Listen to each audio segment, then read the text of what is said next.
భీమవరంలో AP aqua రైతు సంఘం నాయకులు రాష్ట్ర కార్యవర్గ సమావేశం నిర్వహించారు. మేత ధరల తగ్గింపు, విద్యుత్ సబ్సిడీ, వ్యాపారుల సిండికేట్, రొయ్యల ధరల అంశాలపై ప్రభుత్వం తక్షణ చర్యలు చేపట్టాలని డిమాండ్ చేశారు. ఫీడ్ ధరలను కేవలం ₹2 మాత్రమే తగ్గించడం సరికాదని రాష్ట్ర రైతు సంఘం అధ్యక్షుడు గాంధీ భగవాన్ రాజు విమర్శించారు. ఈ ఉద్యమం రాజకీయాలకు అతీతంగా రైతుల ప్రయోజనాల కోసం జరుగుతోందని తెలిపారు. క్రాప్ హాలిడేపై ప్రస్తుతం ఎలాంటి నిర్ణయం తీసుకోలేదని ఆయన స్పష్టం చేశారు.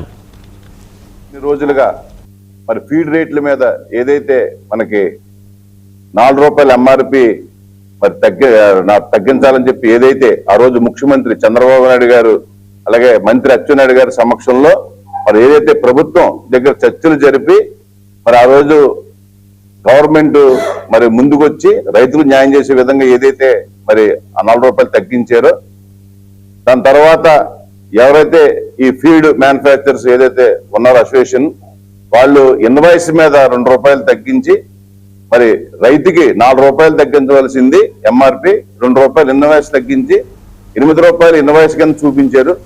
అది ఎంతవరకు మన ఎవరికీ సమంజసం కాదు కాబట్టి రైతులందరూ కూడా దీని మీద చాలా ఆగ్రహంగా ఉన్నారు. గత